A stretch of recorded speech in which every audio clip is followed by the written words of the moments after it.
बांदर मलजी छठी पुराणी चैन हंदंते आहे कहाणी।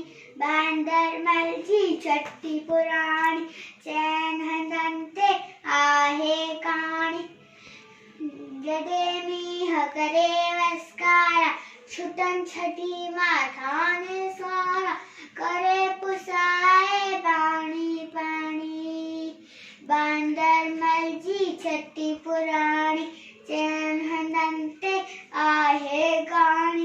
बांदर मलजी छठी पुराणी जड़े थिए उसका व्याकुल जड़े थिए तो उसका व्याकुल चवे छठिए के बांदर मलकुल थिए उनाले में भी साणी। बांदर मलजी छठी पुराणी चैन हंदंते आहे कहाणी।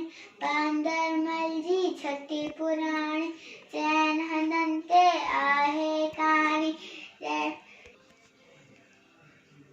पुले रखे तो बंदूक बढ़ाए कुछ दो आए कौथ बुदाए के वही जागर जी रानी। बांदर मलजी छठी पुराणी चैन हंदंते